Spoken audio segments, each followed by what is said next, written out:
the college it's like sub-council or what have you, voted to remove the names on the basis they didn't want to be seen to promote binge drinking. Oh, for God's sake. I'm just like, I fucking hate students so much. Yeah, that is...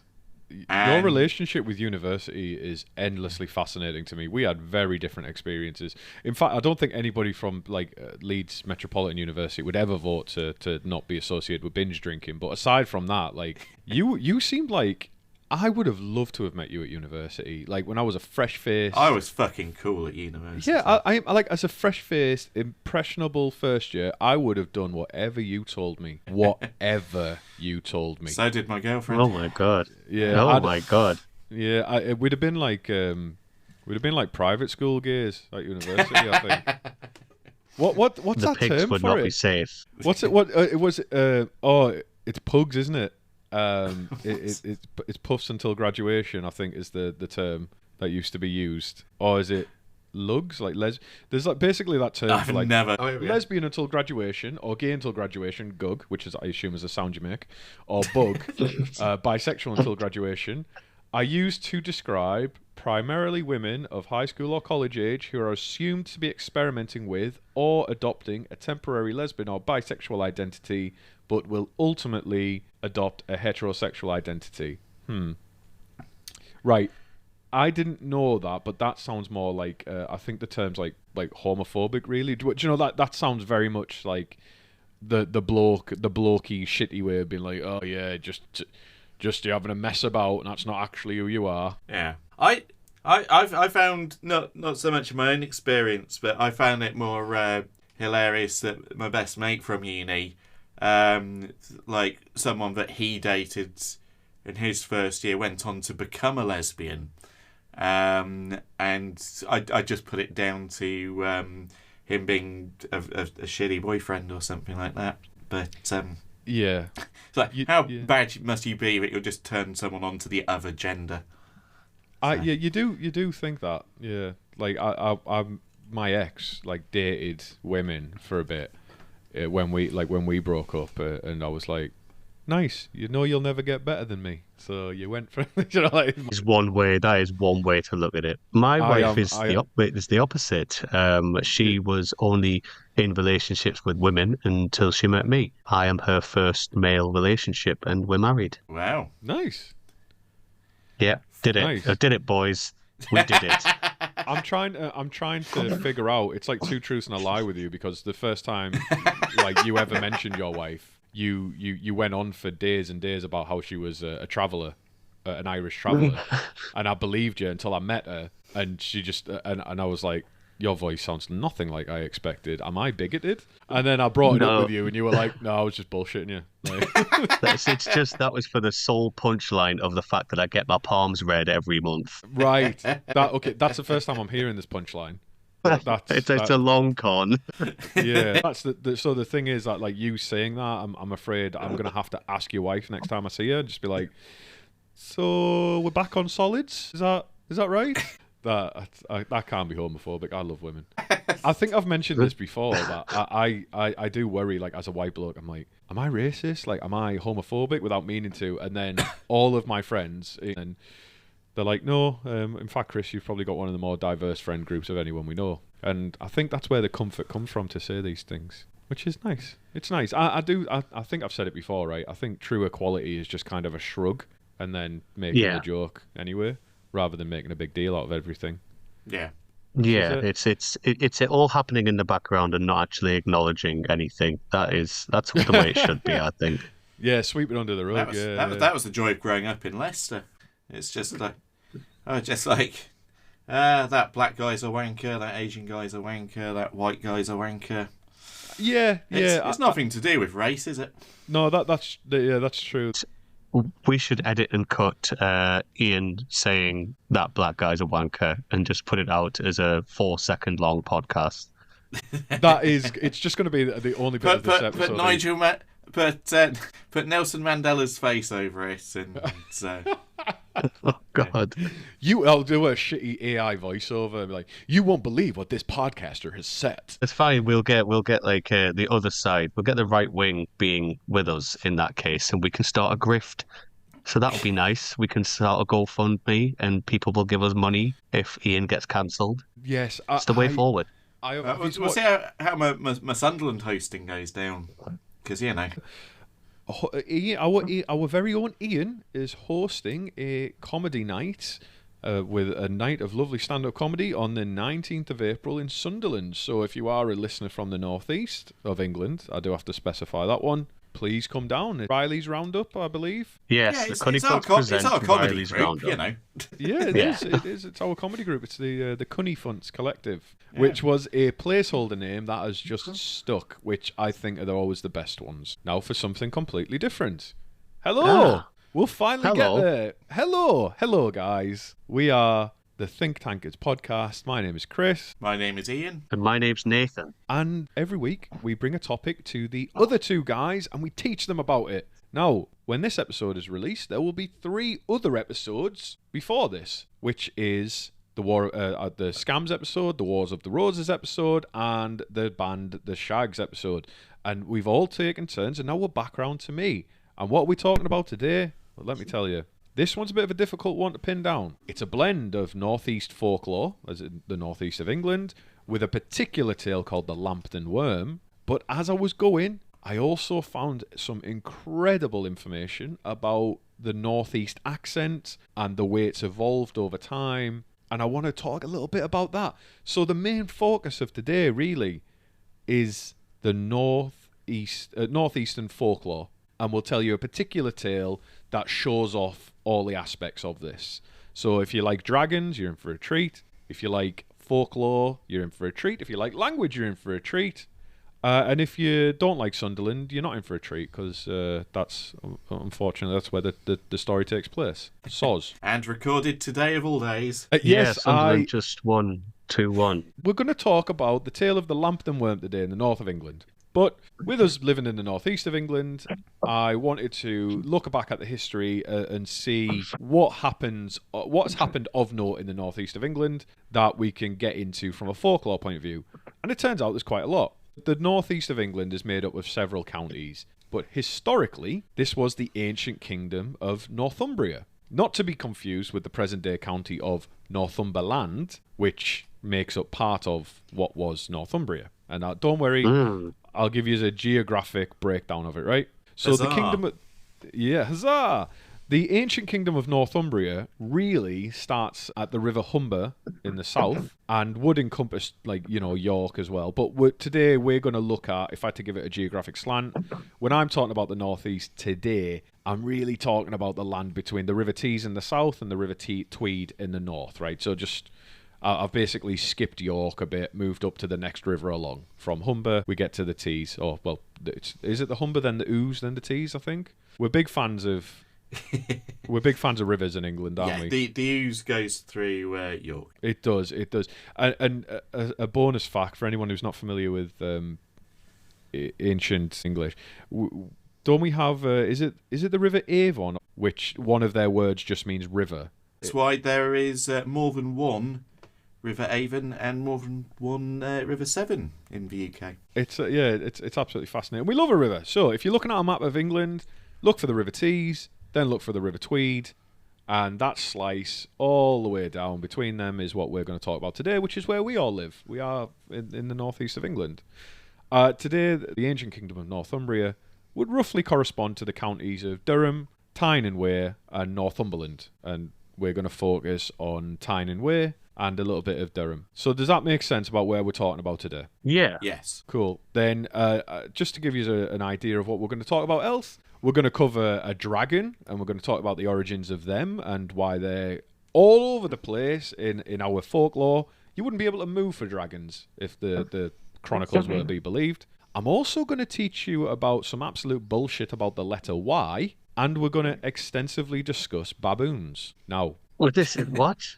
Yes, I want that pleasant confusion because we're going to get into it, and all of these things are semi-linked. I'm just wondering how long Northumbrian Zoo's been open for? Well, we are good. Would it surprise you, Ian, if I told you that that there was a safari park in Chesterley Street that closed in 1980 that had lions? There was. They escaped, didn't they? They did, and we're going to talk about that today. It is part of what we're going to talk about. I had no idea. Yeah, well, I knew Nathan would know, which is fantastic. So, quick, we're gonna.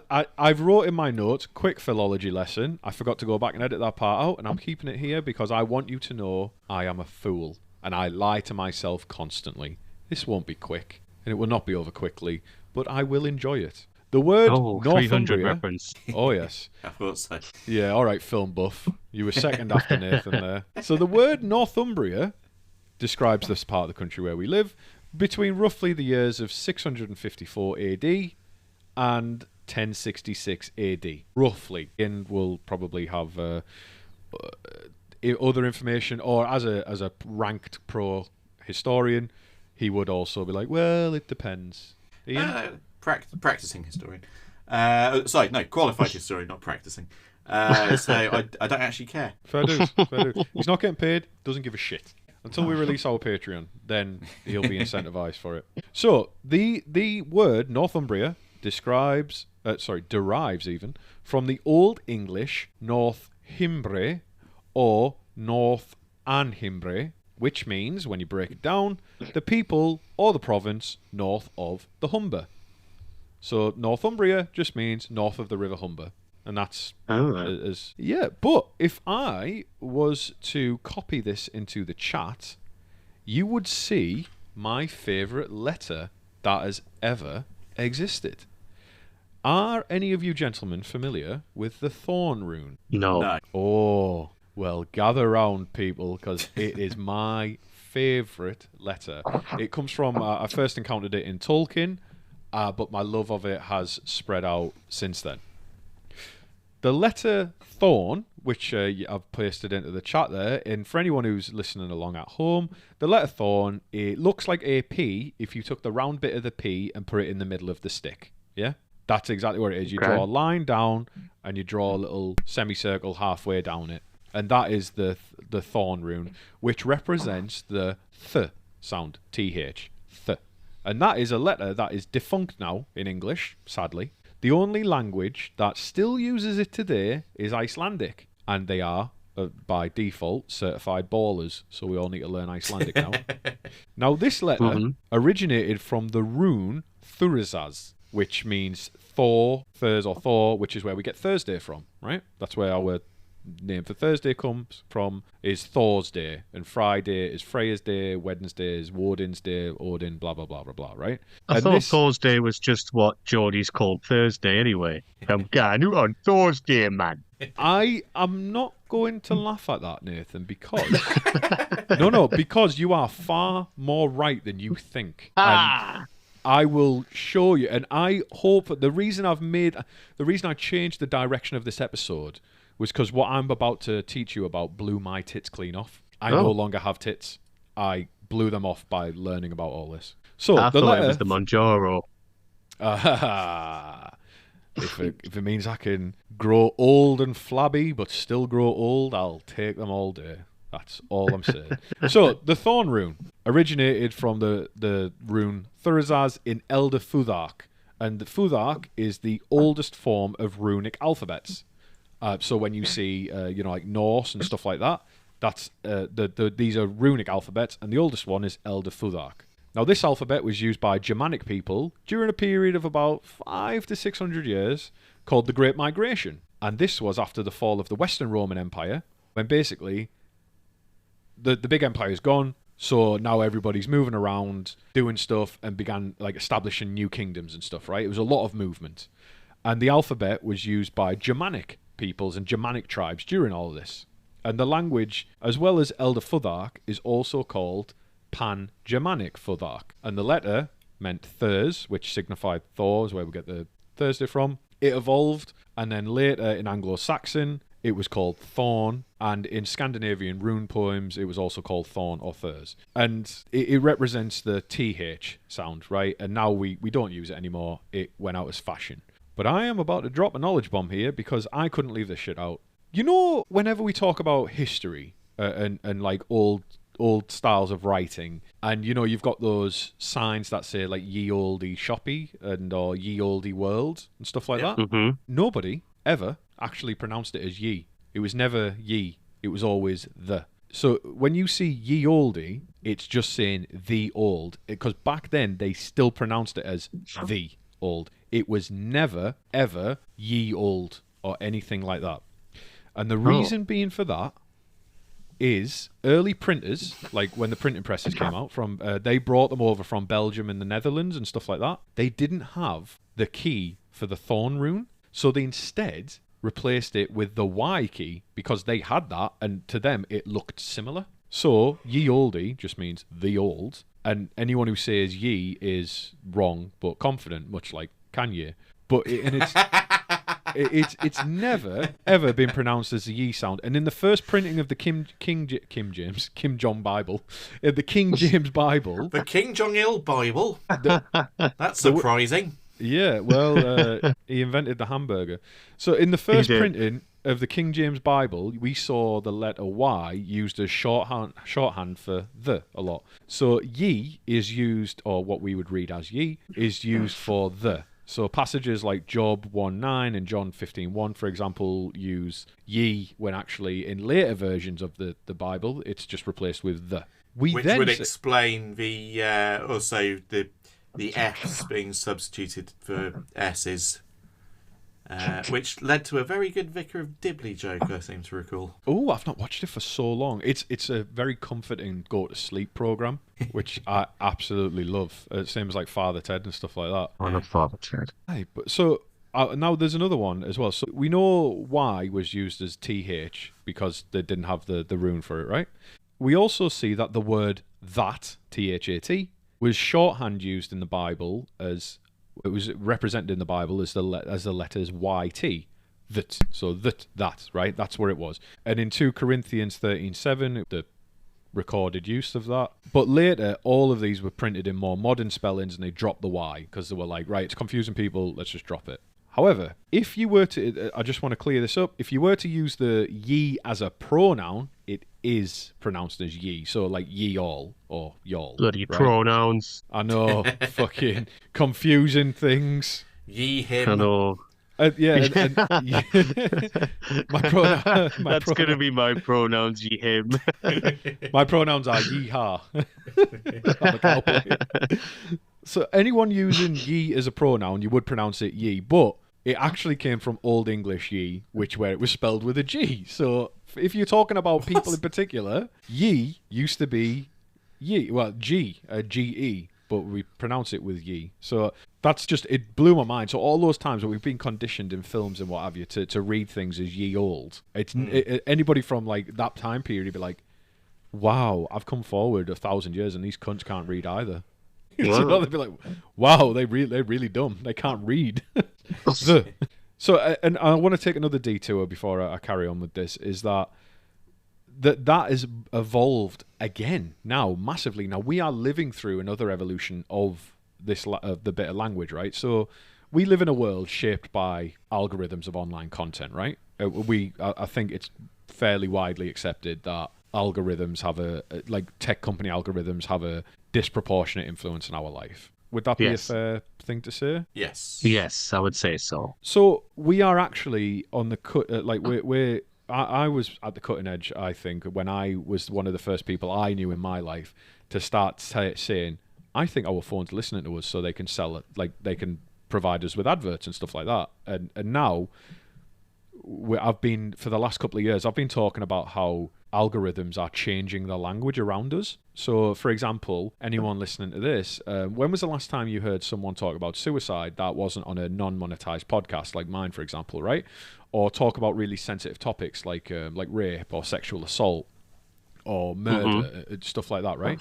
So instead we have these things that try and get around automatic flagging, like suicide or unaliving instead of unalive, killing. Yeah, exactly. Or instead of rape, it's grape, etc., right?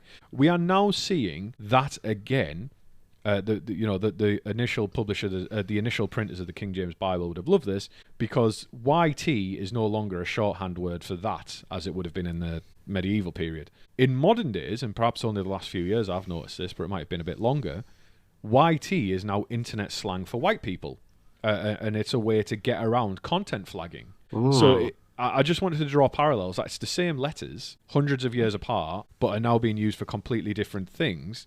And it's mainly for the same reason, that you're getting around the constraints of your media. Like, they didn't have the thorn letter, so they used YT as a way to get around that, as a shorthand for what they wanted to say, which was the and that.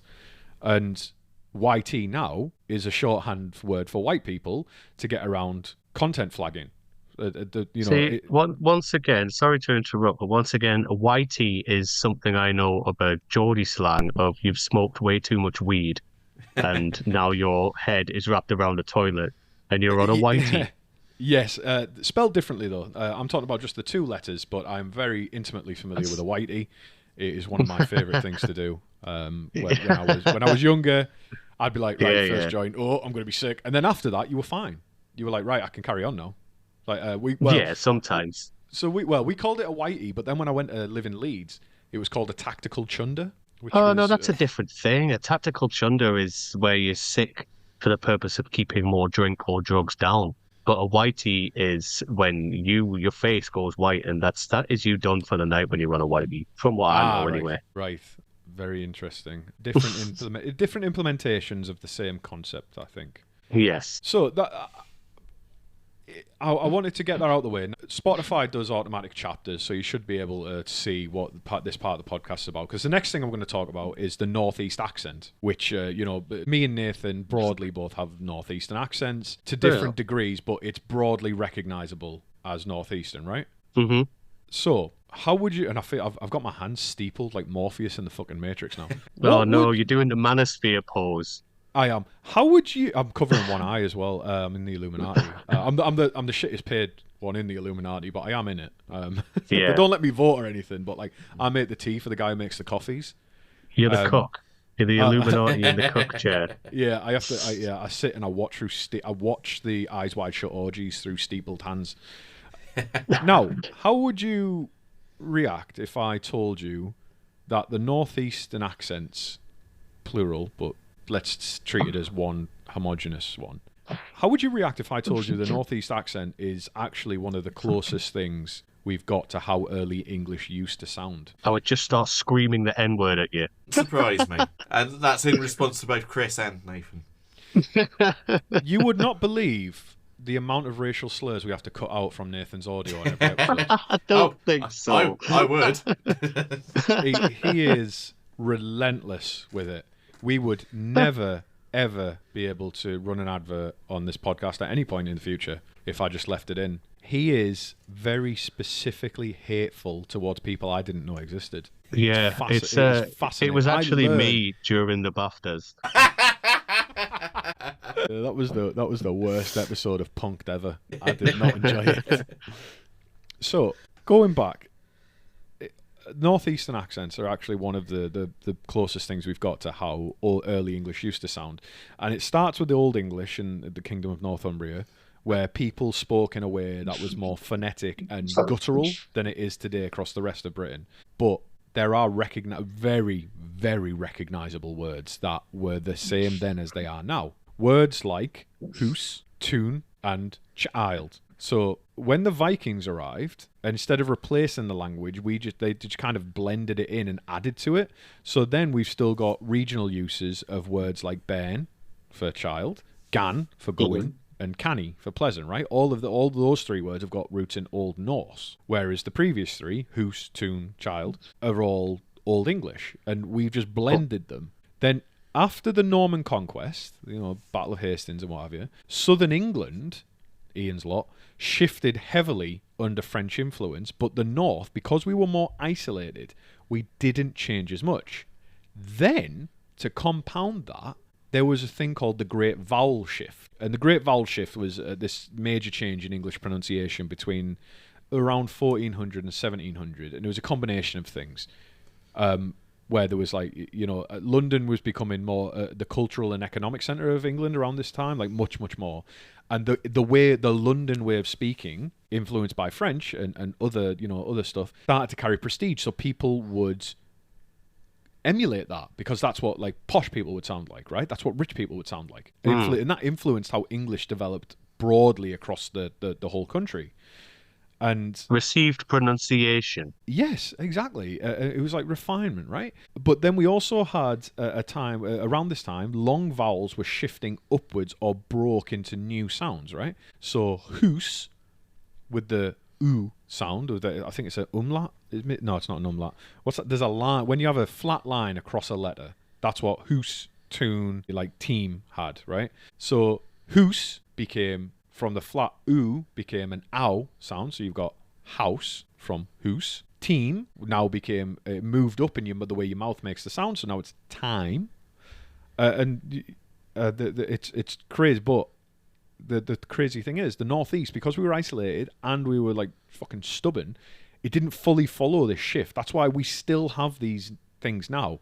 So we still say tune regularly, and it still means the same thing because tune means dwelling, settlement, farm, homestead, anywhere where there's people is the tune. And house, obviously, house. We also, and dune, like D-U-N, instead of, like, that survived. So we still say, I'm ganning down the tune. That's Norse and two Old English words straight after each other. And you still say book and kook. Well, exactly. You're idiots. That is exactly it. Yeah, so that's exactly it. So, like, it's that, the older pronunciations still survive in the accent today. Then you compound that with tight-knit industrial communities like that held onto their way of speaking, like mining communities and stuff like that. So now, when you look at it from a language point of view, Northeast England, it's kind of like a living fossil of early English. We still use words and sounds from over 1,000 years ago, and given how quickly language develops and how much it ranges, that's fucking impressive. Like, I couldn't believe that. Yeah, is this why the royal family don't understand the term "gone canny with the bands"? I think Andrew understands it. Yeah, that was the paedophilia joke. Yeah, one of them does, which is They all do. They are. Yeah, for any avoidance of doubt, I'm pretty sure most of the well, royal actually, family... for the sake of the Think Tankards legal budget, they don't. They may. We have no way of knowing. Allegedly, I think they're all they're all representatives of systemic injustice. That's not the alleged bit. Sorry, the alleged bit is that they're all pedos. Yes. Carry on. Anyway, so like I said, geographically, this is the area we're talking about today. This is an area where language has survived for over 1,000 years, and we still speak it in a way that, like, so there's that thing where I think I might have even mentioned it on one of these episodes, right? Where if we were to go forward or back in time about 300 years, we wouldn't understand each other. Bullshit. You still would in fucking this part of the country.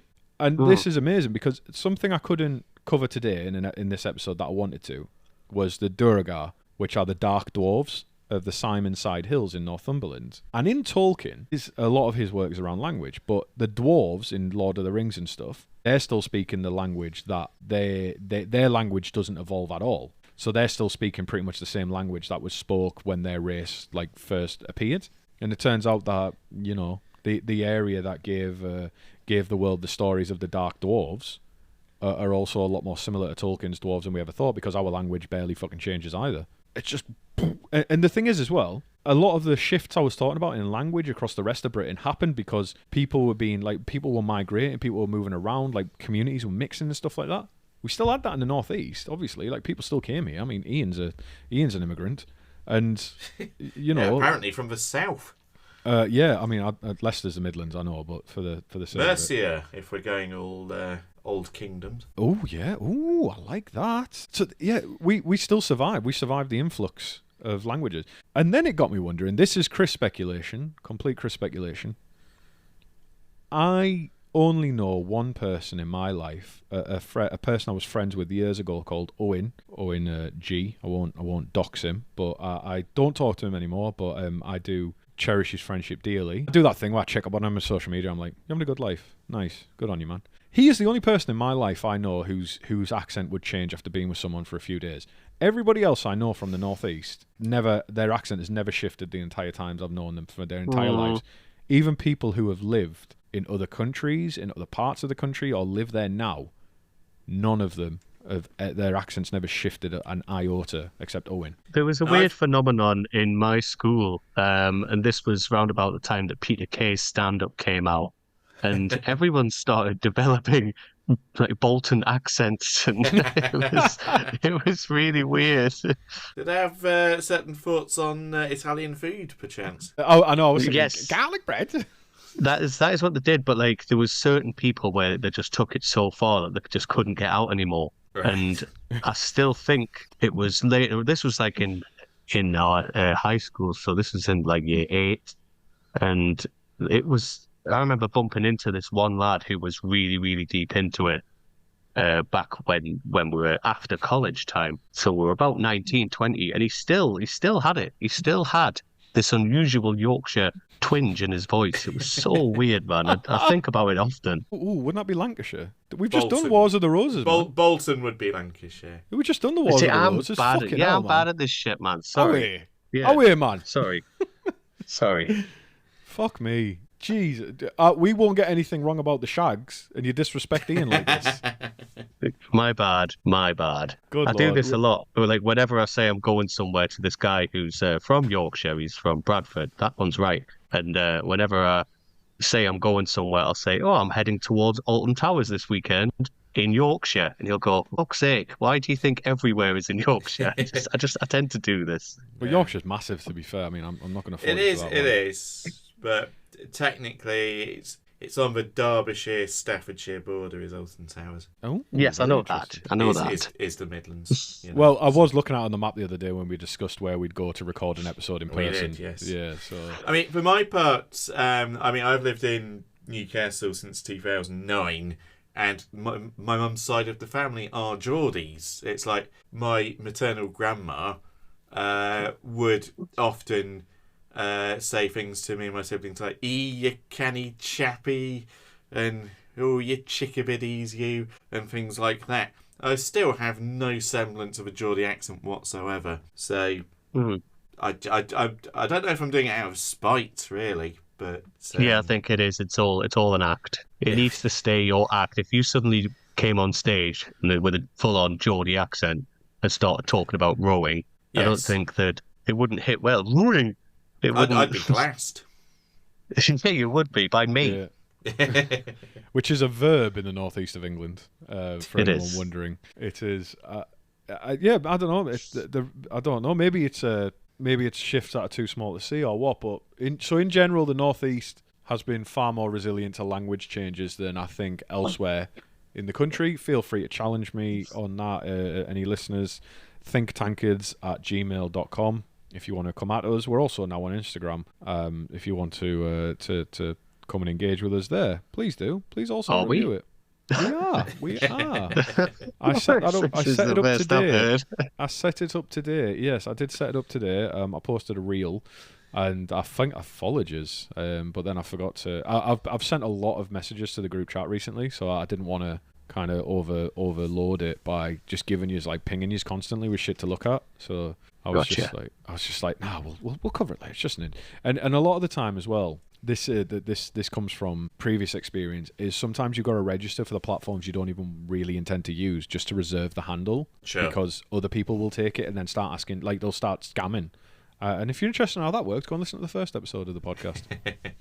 But yeah, so we do have to be on these social medias just for the handle, if nothing else, which is whatever. But Instagram is a good laugh anyway. The amount of shit I send Nathan, we send each other, is banging. But that's a decent break between the language bit and the dragon bit. I'm still going to talk about language, but I wanted to cover the northeast accent and roughly that we're going to. This is the setting for any future episodes we do that are set in northeast England. In the terms of folklore, we are a very mythical land. Our language is unchanging, and we're fucking full of creatures that you just will meet everywhere you go. And that's the framework for this story. Now, before we start, what do you guys know about the Lambton Worm? Or, if anything, have you heard the story before? What do you know about it? Let me tell you all an awful story. Aye, I'll tell you about the worm.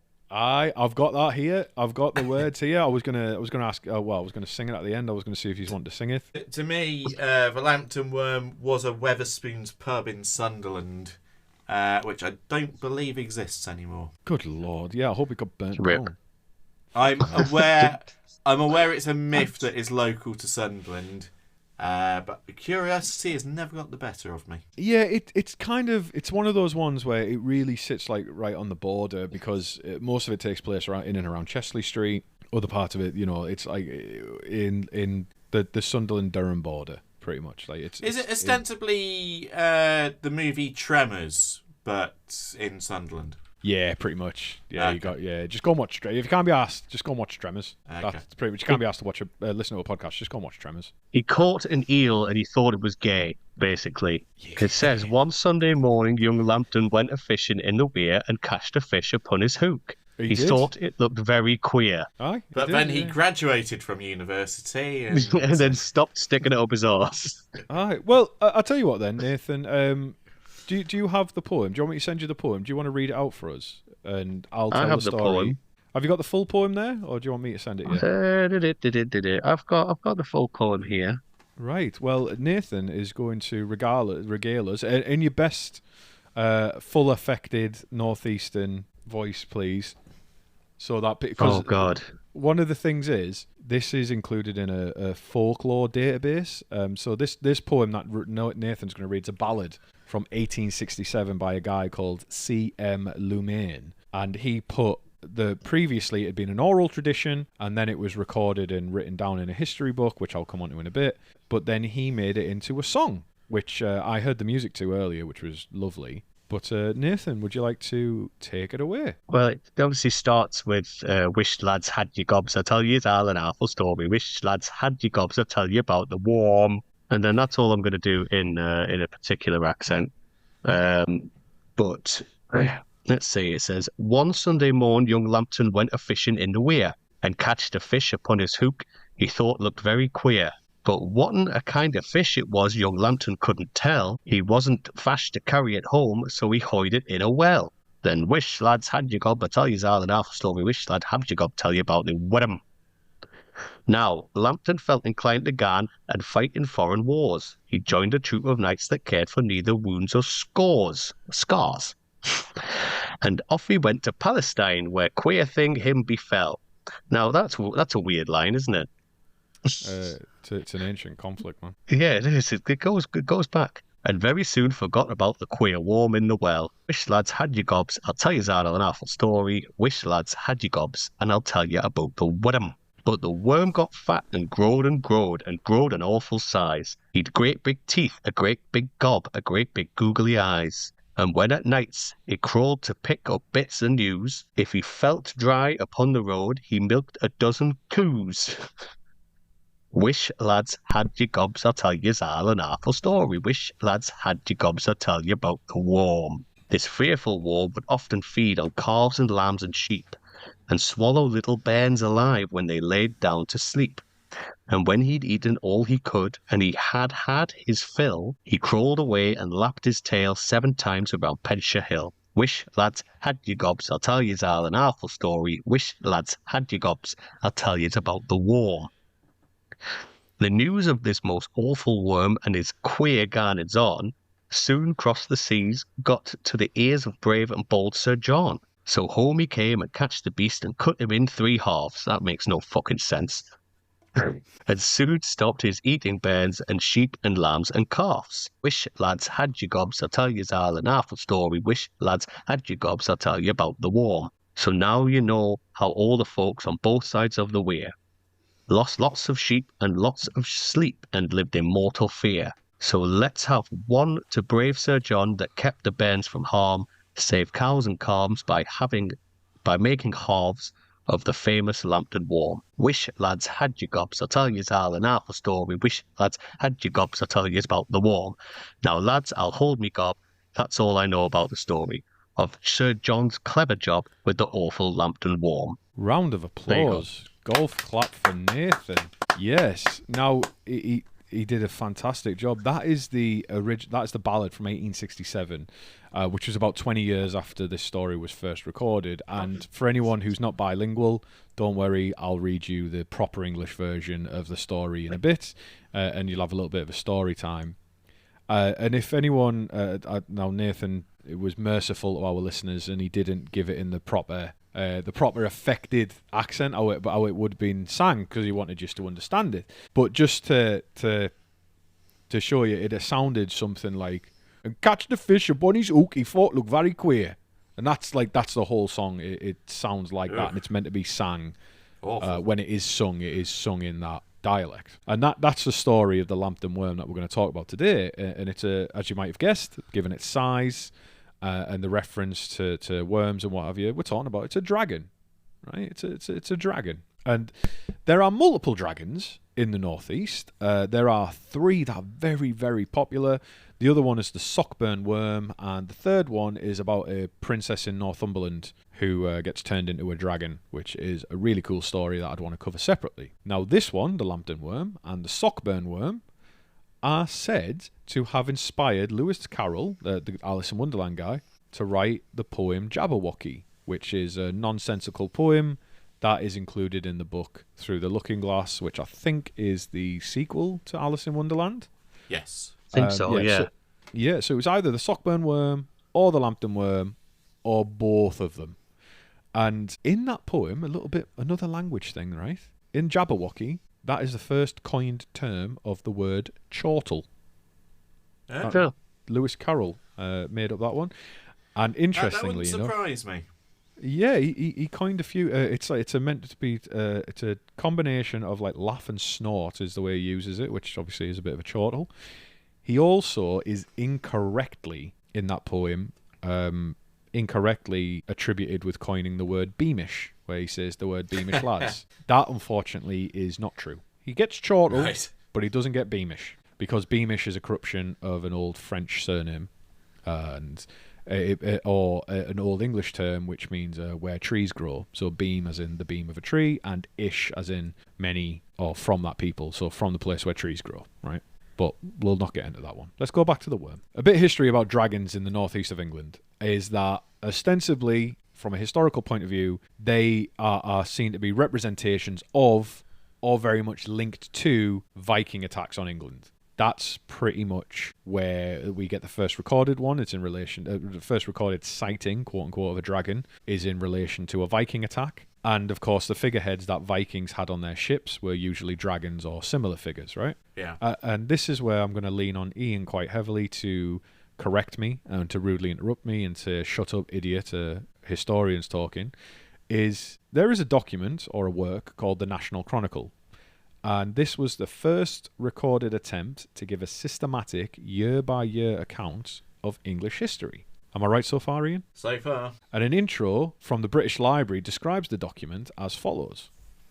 The National Chronicle, or Annual Record of Events, was originally compiled around 890 during the reign of King Alfred the Great. It was the first attempt to give a systematic year-by-year account of English history, and it was later maintained and added to by generations of anonymous scribes until the middle of the 1100s. This version is an 11th century copy, probably made in Worcester. And that's how I imagine everyone who works at the British Library speaks. Transatlantic. I don't know why. It was that transatlantic voice again you did in the first episode. I'd love it. It's fucking amazing. I'll bring that back, right? If Donald Trump came on the news and he was like, and it's for the sake of the nation, and we're going to bomb Iran. All right, Christopher Walken was Donald Trump. I thought it was more Matt Berry. You're talking to my guy all wrong. And so the National Chronicle was a very important document, and dragons appear in a couple of times, but they don't really do anything. They're just seen as ominous portents, and so in the histories they don't really do it. One entry was from the year 793 AD, which was the year that the Vikings attacked England. It's not the first time they attacked, but it is the year they attacked Lindisfarne, or as I know it, Holy Island off the coast of Northumberland. They attacked on the 8th of June. And the first Viking attack, for anyone curious, was in the year 789, so 4 years earlier, when 3 ships turned up on the coast of Wessex and killed someone sent to bring them to meet the king. Ian, what is a king's reeve? Do you know what that is? A king's reeve? Yeah, it said... Are you spelling that R-E-E-V-E? Yeah, so apparently, so 3 ships of Vikings, right, turned up on the coast in 789 in Wessex. And the king's reeve was sent to bring them to meet the king. But they killed the king's reeve. And I've just put someone sent to meet them to bring the king, because I didn't look into what a reeve was, and I thought, can't be a jester. Doesn't sound funny enough. But then I thought, yeah. A reeve was traditionally... It was a kind of ambassador, but I believe it had links to the church as well. Oh. So I'm not entirely sure... Okay. All right. Exactly why they'd be solely in the employ of the king, but maybe a kind of chaplain. So yeah, so like some kind of, it was basically like someone who should have had diplomatic immunity. Sure. Like at the end of at the end of Lethal Going back Weapon. to 300. Oh yeah. I was thinking fucking Lethal Weapon. You're more cultured than me. Lethal Weapon 2. Diplomatic immunity. It's just been revoked. The second one. Yeah. So there had been a Viking attack previously, but this one, 793, is usually marked as the first major one, if you will. And the reason why was Lindisfarne, or Holy Island, was a monastery, and this was seen as a raid on the religious heart of the kingdom of Northumbria. St. Cuthbert had been a bishop there in the 7th century, and it was a really sacred place. Like in the northeast of England, St. Cuthbert he's kind of a big deal. He's like the Ron Burgundy of saints, if you're into that. His monastery smelled of rich mahogany, and he had many leather-bound books. And in fact, there is a village in Durham near me called Pity Me, and it gets its name entirely from when St. Cuthbert died. He was taken from Lindisfarne to Durham Cathedral and carried the entire way by monks. And at one point, they dropped him, and the monk who dropped him dropped to his knees and said, "Pity me." And that site is marked as the village of Pity Me. I still can't get over that being the actual name of a village. We have got some crazy ones around here. Sure. It's a good job he wasn't more foul-mouthed, because it could have been called "Oh Fuck." True. So that's me buggeredville. I'm going to have to sign on village. So getting back to the dragons, right? So the Viking attacks, the ominous portents. So in this National Chronicle of the year 793, the entry states, "Here were dreadful forewarnings come over the land of Northumbria and woefully terrified the people. These were amazing sheets of lightning and whirlwinds, and fiery dragons were seen flying in the sky. A great famine soon followed these signs, and shortly after in the same year, on the 6th day before the Ides of January, the woeful inroads of heathen men destroyed God's church of Lindisfarne Island by fierce robbery and slaughter, and Sigurd died on the 8th day before the calends of March." So the beginning of this year, 793, was pretty fucking dire, right? There was dragons spotted in the sky, then there was famines, then came the Vikings. So, as you know, we can already see, as far back as then, dragons are linked with bad shit happening too. Another thing I noticed about dragons and what have you is that they usually appear in northeastern folklore. And I'm not sure about the rest of England yet, but they usually appeared connected to or involved with rivers. And I looked into this. I was like, well, why? And there's some speculation amongst folklorists is that dragons being connected to rivers is actually kind of like a symbolic representation of the dangers of bodies of water, and that dragons can be destructive to landscapes, but so can rivers when they flood, right? Or they can pose risk to life, which, again, you can drown in rivers, right? And then there was even some further speculation that when we see dragons always involved in water, is that the winding, coiling nature of rivers can be interpreted in relation to dragons. And then there's also the fact that they're called worms, which comes from worms, with W-Y-R-M-S, which generally refers to snakes or long, legless animals. So you've got all of this that combines into in essence, the frustrating thing about folklore is that a lot of it is interpretation. It's like, how do we interpret this, because there's no hard and fast. And I'll give you an example later on. Like the original story, the Lambton Worm, was told to a historian by a woman who was described as insane. And like that's where most folklore comes from. It's like just insane people. It's fucking great. So this is our dragon story today. Is the Lambton Worm. And for anyone it's a weird one though, because although you've just given the kind of etymology of it, it's quite difficult mentally to make the jump from a worm to a dragon. I'm actually going to tell you about that. Okay. I am. I've got a little bit more. So the word dragon and worm that we get, they are very interesting. And what you are correct, Ian. So etymologically, they ended up just being a nice kind of Venn diagram overlap, which is very interesting. But also in that is a duck. So the origin. I'll get curiouser and curiouser. Oh yeah, I'll get there. This episode's going to be a big hit with the nerds, I think. So anyone who's listening to my other podcast, you might find this next bit a little bit familiar, but I've added some stuff in, so bear with me. But the origins of the word dragon in our world from Greek. So the journey goes Greek to Latin to Old French to Middle English to Modern English. So the Greek drakon may derive from a root meaning, which is to see clearly or to watch, possibly referring to a serpent's fixed, piercing gaze. So that when they describe like the stare of a reptile, they called it a drakon. The Greek evolved into Latin and was called draconem, often referred to as Draco or Draco. Shout out to the Hogwarts motto. These two referred to any large serpent, not just like mythical creatures. So like any big serpent was called a drake, a Draco, or a draconem. Right. Okay. The Latin then evolved into Old French, which came to us as dragon in English, but they pronounced it as dragon, whereas we pronounced it properly. The Old English and take that, the French. Yeah, fuck the French who aren't listening to this podcast. Every day that goes by, my admiration for the French grows in the modern world, and I kind of get it now.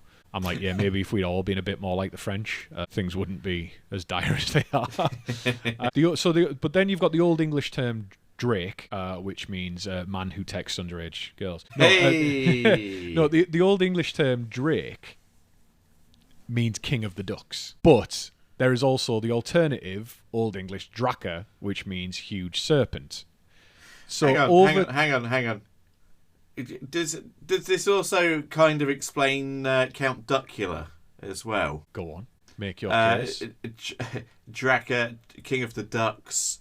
What is the most famous vampire duck? Well, Count Count Dracula means Dracula. Dragul comes from Order of the Dragon, dragon. Yeah, so Dracula is related to. He was called the dragon, as well. The Count Duckula is actually the perfect. He's actually the final form of etymology. You're right. Yeah. Count in Duckula. The heart of Transylvania, in the Vampire Hall of Fame. Yeah. Yeah, Count There's Duckula not a vampire zanier than Duckula. So from Old English we have Drake, which is the male king or the king of the ducks, and then also in Old English we have Draka, which means huge serpent, and over time Drake becomes a way to refer to a dragon or a duck. And I don't know how they ended up like that over time, but there we are. And they are actually called homonyms, which are words with distinct meanings spelled exactly the same. Other examples of homonyms are bat, which is animal, or a verb in the Northeast to hurt someone. There is bear, which is an animal or taking a big load across your back. Or park, which means position your car or seek anonymous gay sex. Other examples are wind and wind. For example, that Family Guy joke, so I've only ever seen that word written down. So these are all homonyms, right? Sure. And so Drake turns out to be a homonym. We've got, you could be talking about duck, could be talking about dragon, could be talking about a guy who bets a lot, and sued a music company because he didn't like a diss song. Who knows? It's really interesting. He's taking a lot of strays, is Drake. Yeah, I'm sure he's listening to this and crying. Yeah. He deserves them all. I'm coming for you. Mustard! So dragons often get called worms or longworms, and sometimes it would refer to the wingless dragons, but it could also refer to winged ones as well. So we use that as we didn't have distinct terms for different types of dragons. We ended up by just calling them dragons or worms. But Old English, the worm, W-Y-R-M, with a Y, is Old English, but it comes from the Norse ormur, which means serpent.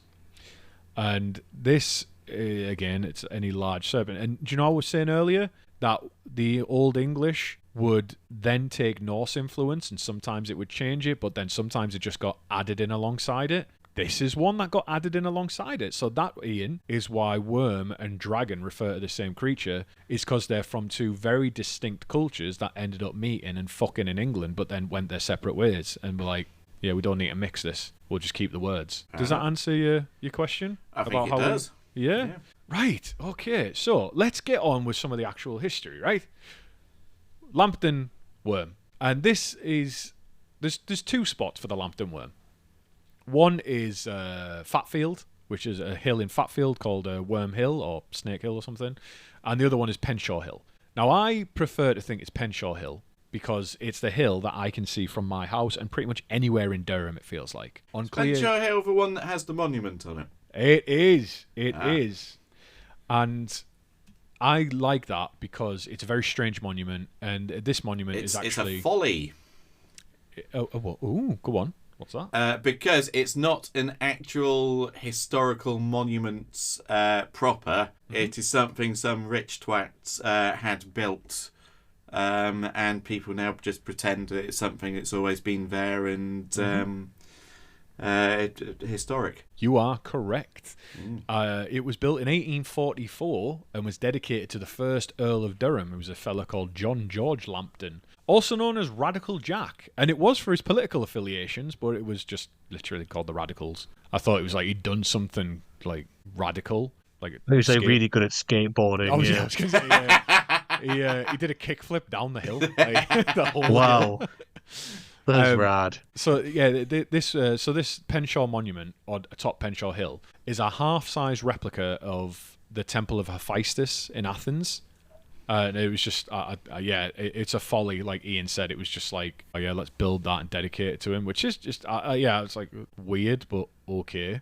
But what I like about this hill, as hills go, is that it just kind of rises out the ground out of nowhere, and it looks odd because you can see it from so many places in Durham. Like, do you know when you're going along like the A19 and that, you can see it really clearly? Yeah. Have you ever been out and around in Durham and you've just looked around? Like, I mean, you guys live north of the... Well, you don't, Ian, but like Nathan, you live north of the Tyne. Mm-hmm. But like, have you been around the Durham area and you've seen the Penshaw monument? Yeah. It's very stark. It's stark, isn't it? Like, it stands out. Yeah, I've been to a small music festival just next to Penshaw Monument as well. Oh, was that in the park across the road? Yeah, it was the Cubics Festival, where like half of it is 90s like indie rock, and the other half is 90s cheese, pretty much. Hell yeah, love that. Yeah. So yeah, that's the reason that I've mentioned the Fatfield Hill, but I don't think there's much weight to it. So Penshaw Hill is my bet that if this were a true story. But nearby is the Lambton Estate, which is the historic seat of the Lambton family, and it's a beautiful place that can be visited now. And the word Lambton means lamb farm, or lamb homestead or whatever. Lamb, obviously, you know that one. Toon means farm, homestead, town, whatever. Now, we've already covered that bit. So the grounds are expansive, the castle is beautiful, but the castle, you can see it now from like loads of places in Durham. It was constructed between 1820 and 1828 around an old mansion called Harriton Hall, which was 17th century. And the castle's Norman castle style. The grounds are huge, and there's this massive wall that runs around all of it.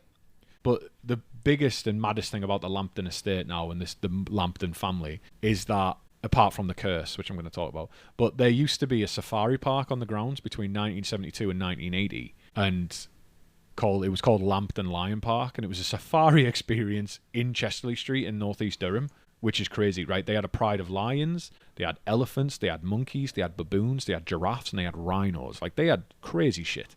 There's a picture of the heiress at the time, Isabella Lambton, in 1972, opening the ribbon to the park, and stood next to her is a fella called Jimmy Chipperfield, who's like one of the most famous circus families, and he's just holding a lion cub, and it's just like what the fuck was going on in the 70s, man? That was crazy. Like, right next to where I lived, It's like a safari park. And there's pictures of like lions sticking their heads through windows and stuff. It's just, I don't know. Like, do you guys know anything about this place? I mean, Nathan, you mentioned it earlier, right? Like, you're aware of it. Yeah, I know that lions escaped. Was that in the 80s, was it?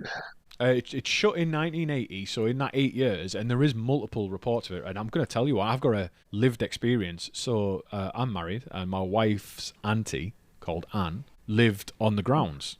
Like you used to be able to buy houses like on the grounds, and they lived next to the safari park bit because it's a massive, massive, massive estate. It's a culmination of 3 estates. And one morning, Anne was having a cuppa in the kitchen with the door open, and there was a baboon in her garden. So she called for her husband, called Jim, who was a policeman, right? Because she was absolutely terrified. Arrest that baboon. Well, he shot it. He had to shoot it dead. Yeah. Sorry, I forgot it was the 70s. Baboons are fucking dangerous as well, man. Like, baboons are really dangerous. There's also tales about the nearby motorway, which is called the A1. There was baboons on the motorway. Another tale tells of police getting a report that a rhino was walking down the road towards Fatfield, which is like a nearby place. The lion park closed in 1980, and they mentioned general economic situations, but I don't think that was really the case. It's crazy. Like, it just... Well, they were a danger to the community. Yeah, pretty much. Like, but the Lambton family have been around for a long time. Like, they made their fortune in coal mining in the 18th, 19th, and 20th centuries. But before that, they were always rich. They were like the local aristocrats. And Lambton Estate is actually a culmination of 3 smaller estates rolled into one. So that's Lambton Hall, Harrington Hall, and Biddick Estate. Biddick Estate was purchased in 1594, and then in 1696, one of the Sly Dogs married the heiress to the Harrington Hall, and boom, you've now got the Lambton Estate, which is fucking huge. Now, the story of the Lambton Worm, we can't put a definite date to it because it's a folklore tale. So some places even put it as like late as the 14th century. They refer to the war and they refer to the Crusades, which puts them maybe between 1095. Further back, yeah. Yeah, like 1291 maybe, or 1292. So between 1095 and 1291. I'm not even sure how many Crusades there was because there were side quests like the People's Crusades and the Children's Crusades. Like, Ian, how many Crusades was there? Like, just like the Great North Run. Yeah, I was looking at. I was like, how many Crusades were there? And then every answer was like, oh well, it depends, mate. The Crusades went on for a damn long time. I mean, if you think about, so I think most people get to become aware of the Crusades through Robin Hood folklore, because obviously the whole idea is that Richard the Lionheart spent the majority of his reign fighting the Crusades, which made Prince John the regent, and what makes him a kind of villainous figure to root against, notwithstanding Richard the Lionheart spent one of his 10 years on the English throne actually in England, and as soon as he did die, hey, we've now got John Defo as king, which led to Magna Carta.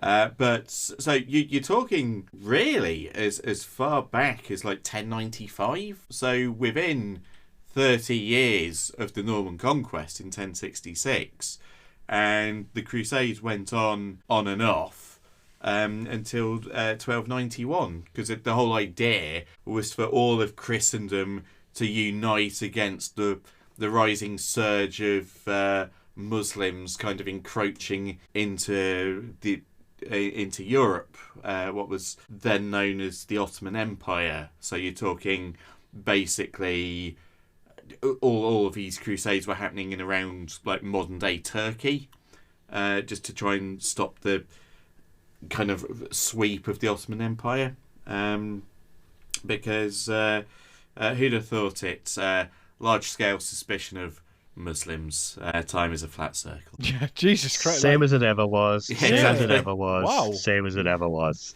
That's right, David. That's crazy. Like, I did. The thing is, I didn't know they were all about the same thing. I thought there was just multiple things that were like, we're pissed off. Right, back. We're going back. Yeah. We're going back again. Back once again. Oh yeah, it's all over that really. Yeah. I don't know loads about Crusades. I know bits and bobs from. I think we learnt about them in school when I was drawing penises on my workbook mostly. Picked up a few things. 17 he was. Yes. Good Lord. So that's the time period, right? The Crusades are mentioned, and that's the story we're going to tell today. And the origins of this story, this is one of the best intros I have read for for an origin of a story, and this comes from a book that was published in the 1800s. And the origins of this story, believed to have originated in the oral tradition, where stories are told verbally and passed down to generations. It was first published by historian Robert Surtees, who noted the traditional legend from narratrix Elizabeth Cockburn, who is described in Sir Walter Scott's 1847 work as an old wife in Offerton. Shortly after introducing Cockburn in his collection of traditional poems, he states that she is, by her dull neighbours, supposed to be occasionally insane, and then goes on to say that Elizabeth also has the propensity to see spirits. What a introduction to here's who I heard this story from, a mad bastard. I love that. I yearn. I would yearn to be described as occasionally insane by my neighbours. That was great. So this tale, The Lambton Worm, was first published in writing by Robert Surtees in 1820 after he heard it verbally from Elizabeth. He then sent it to the future first Earl of Durham, Sir John George Lambton, for verification before it was published. The story was then included in the second volume of Surtees' History and Antiquities of the County Palatine of Durham, published in 1820. There were 4 volumes of this history, and one was published after his death by his friend, which is going to happen with George R.R. Martin, because those books are never getting finished. However, lazy Martin. Yeah. As a note before we begin, if this episode does really well and people want more Northeast folklore, Elizabeth Cockburn will make an appearance again, because she is also the one who tells these historians the tale of the Duergar. These are the dark dwarves that are said to inhabit the Simonside Hills in Northumberland. And anybody who's played Baldur's Gate 3, the Duergar, they come from Northumberland, man. That's why they're in D&D. That comes from the Simonside Hills in Northumberland, and that is the origin of them. Crazy. There you go. We've had a big build-up, right? We have had a big build-up to this story, and we're finally there. We've talked a lot about language. We've went a bit. We've ranged far and wide. We've read the poem. Would you like to hear the story of the Lambton Worm? Yes. Actually, no, I don't want to. Let's just end it now. Right. See you next week, everyone. Yeah. So, the story, how it goes. John Lambton, the heir of the Lambton estate in County Durham, was a rebellious character who missed church one Sunday, and he went fishing in the River Wear for trout. He doesn't catch anything until the church service finishes, or alternate versions say that he doesn't catch anything until he curses the river. However, and then at one point, he fishes out a small, worm-like creature with 9 holes on each side of its salamander-looking head. That sounds familiar. Yeah, it sounds like a cock. Thinking he has caught what he thinks resembles the devil, he disposes of his catch by discarding it down a nearby well. In other versions, as he catches this, a mysterious man appears out of nowhere, an old fella, and tells him to not put the fish back into the river. So on his way home, he instead puts it down the well. He then grows up and goes on to join the Crusades, and eventually forgets about what he's found. Now, many years later, the worm has continued to grow and grow and grow. Villagers start to notice livestock's going missing, and they discover that the now fully grown worm has emerged from the well and is coiled around the local hill, Penshaw. Now, some versions say that this is how the hill was first created, with the worm squeezing it out of the ground. There's also local versions that instead say that there's a hill called Worm Hill in Fatfield, and that the worm wrapped itself around the hill 7 times, and that if you look closely at the hill, you can still see the marks on the hill itself. But, as I've mentioned, Penshaw seems to be the one for me, given that it's the song version. But the worm goes on to terrorise nearby villages by eating livestock and children at night, and wrapping itself around a rock in the river during the day. Now, one day, the worm begins heading towards Lambton Castle, and Lord Lambton, remember it's John's dad, Lord Lambton manages to sedate the creature by giving it the milk of 9 good cows every day and a full trough, which keeps it from terrorising the area. And over the years, a number of brave villagers and even travelling knights try to kill the beast, but fail. It seems that whenever they cut stuff off it, it just reattaches it. And the worm has a special attack where if it's riled up enough, it wraps its tail around whole trees and pulls them out of the ground and waves it around like a club. It's ult. Sorry? It pops its ult. That's its ultimate ability. It pops its ultimate ability, yeah. Yeah, it's got enough mana and it pops its ult. And after 7 years, John Lambton returns from the Crusades to find his father's estates almost destitute because of the worm and the effect it's having on the nearby area. So he decides to fight and kill the beast. But first, he seeks the guidance of a wise witch. Remember, chock full of mythical creatures in the northeast. The witch tells him about the responsibility he has over the worm, because it was his fault, and that if he is to conquer it, he must first kill it, then afterwards, he needs to kill the first living thing he sees, or his family will be cursed for 9 generations and will not die in their beds. She also gives him some advice. Oh yes, that's the curse. She gives him advice to cover his armour in spearheads and lure the worm into the river to fight. So John agrees, and he goes back to his father and he discusses it with his dad, and he agrees with his dad as well, that once the worm has been defeated, John will sound his hunting horn 3 times to alert his father to release his favourite hound, which is to be killed to avoid the curse. So John goes on to fight the worm in the river, and eventually he slays it after a fierce battle. Now, some stories say that this battle lasted 3 days. Who knows? The worm wraps itself around John and tries to crush him, but every time it does, it hurts itself on the spikes of his armour.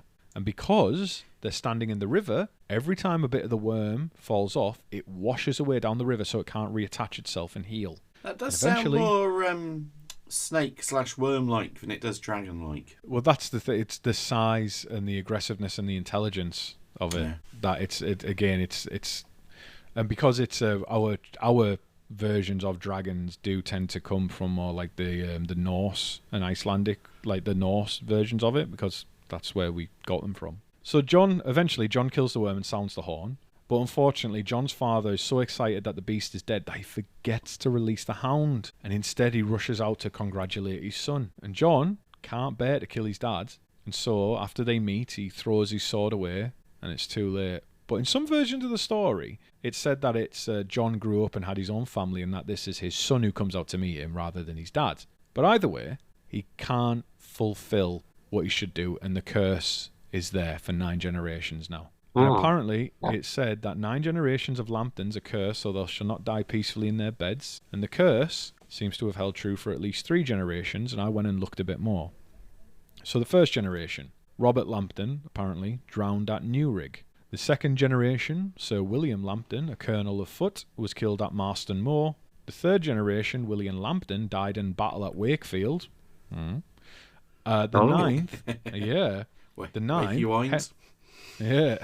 Lambton died in his carriage crossing Lambton Bridge on the 26th of June, 1761. And on his own bridge. Oh, yeah. Apparently, he was succeeded by his brother, who was titled the General, and his brother allegedly kept a whip in his bedroom to fight off violent assault. Yeah, right. Yeah, but he did end up dying of old age in his bed. So the curse itself did seem to have lasted 9 generations, and then they did die in their bed. But hang on.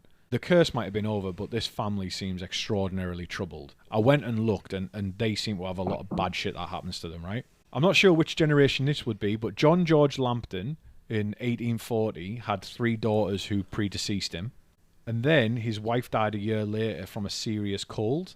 And he did have a couple of kids who survived, but like that is fucking bad luck. Then his son, George, the 2nd Earl of Durham, died age 51 in 1879. During his life, his wife died 3 days after birthing their youngest child in 1871. And in 1876, he had to have his right eye removed because his son shot him while they were hunting. Goodness. Yeah, it seems like just some bad shit went on. And then, the 3rd Earl of Durham, John Lambton again, died in 1928 at the age of 73. So he had like a long life. However, his first wife was committed to a mental institution and their marriage was childless. And he had a son out of wedlock with his girlfriend, who was a dancer and an actress called Letty Lind, who was best known for burlesque work at the Gaiety Theatre in London. But they couldn't marry. That's definitely a porn star name. I know, yeah, Letty Lind. It wasn't her that was her stage name.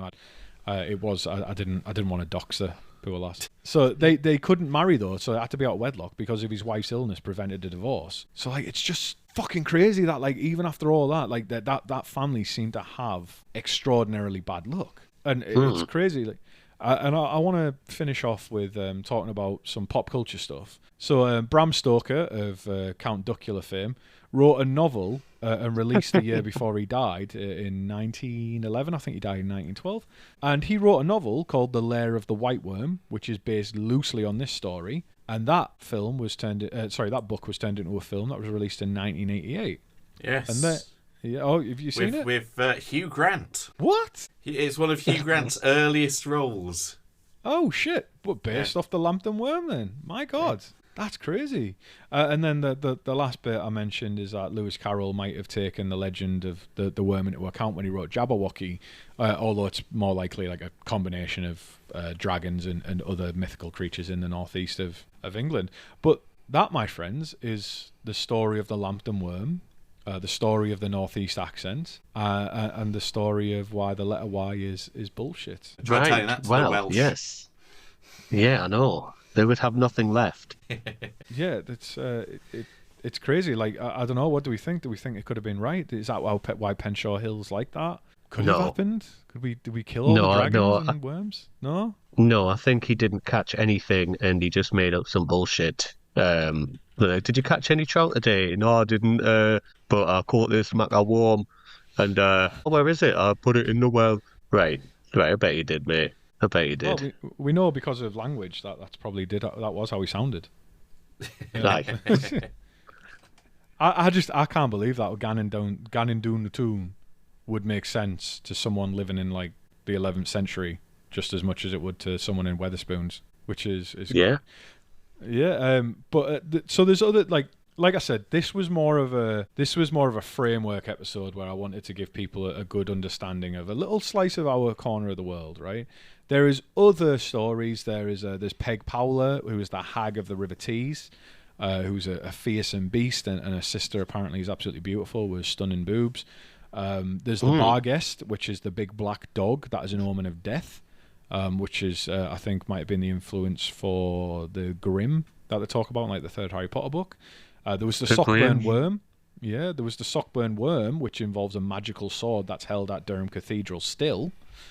There's the Simonside Dwarves, which are the Dark Dwarves, the Durgar. There's the Princess who was turned into a dragon in Northumberland. There's the Will-o'-the-Wisp, which is all over the Northumberland as well. We've got so many folklore tales around our area of the country that once you start looking, it's a really wonderful world. But I wanted to kind of do the Lambton Worm justice, you know? Yeah. And well, I think he did. I only know of the dirty bottles in Alnwick. Do you know of the dirty bottles? I don't know. You mentioned that, and I forgot to look it up. Like, would you be able to give us a couple of minutes summary on it? So there's a pub in Alnwick that was called The Old Cross. Now that I know that ye does not mean ye, it means the. So it's called The Old Cross, or it was called The Old Cross. And the landlord was shifting some old bottles from out the window. And at that point, he then just fell over, had a heart attack, and died. And the wife came down and she said, "How, man, these are cursed. Don't ever move these bottles, because if you do, you'll die." So those bottles are still there. And you can go see them in Alnwick. The pub is now just called The Dirty Bottles, and they are filthy. They've been in there since like the 1500s, I believe. And they have not been touched. They're in between two panes of glass. So they are filthy. They are filthy bottles, yeah. Apparently, there was also some people said that another person then tried to move them at some point a couple of hundred years later and also just broke his back and died. But that's I don't think that one actually happened. I think that's just people making things up to make it seem a bit more eerie. But yeah, that's the only one I know because I spend a lot of time in Alnwick in Northumberland.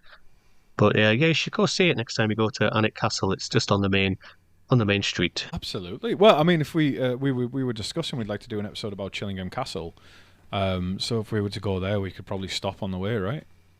Yeah, we could go for a couple of pints and see if any of us can get a dirty bottle touched. We can video our amusing Final Destination style death. Yes. Vlog. One of one. We have to close the podcast. Wow, that's crazy. I love that story. See, it's stuff like that. It's everywhere you look. It's bloody amazing. So yeah, I mean, this episode's it's been a very big celebration of Northeast folklore and Northeast language and just language in general. And yeah, so finally, fellas, I guess I've got to ask the question: do you curse me like the dirty bottles, or do you thank me for this knowledge? Ian, you can go first. Because it's nice to finally know what the Lambton Worm thing actually is, and how it relates to Sunderland, and how Sunderland shouldn't be necessarily associated with pest control, but dragons. I'm going to curse you because it's all a load of bollocks, in my opinion. So it's it's about Sunderland, and I don't really care about Sunderland. It's not a very nice place to be around. I think I'm going to get some hate for that, but fuck you. It's I don't know. It's like a political Sunderland, because you look on the map now, and I'm just as far away from like Fatfield, it's pretty much the Penshaw Hill and Lambton Estate are all so close together that it's all much of a muchness. Like, most of the story takes place in and around Chesley Street, for example. Like, it's a whole whatever that it's situated in Sunderland, you know. Like, but at the time, I don't think it would have been as big of a distinction. But Chesley Street's a shithole too. So old Roman fort. So say that to the ghost of the centurions who were around there. I will, because he's not really there. Yeah, no. Chesley Street is. And for all of you listening in Sunderland, Ethan will not be performing at our upcoming show on April the 19th. No, I will not be. No, I wasn't invited. He simply put the card together. I simply set it all up. And now he has to sit in the cook chair and watch. That's right. Oh, good. That's what we call full circle. Wow. Yeah, exactly. Jerk. But yeah, gents, I've had a whale of a time. The biggest challenge for me is going to be coming up with a fucking title for this episode. I hope I've had fun too. And we will see you all on the next episode, I guess. So I'll round it off with a thank you and a goodbye from me, Chris. A goodbye from me, Ian. And also a goodbye from me, who is also Ian. Bye. Bye. Bye.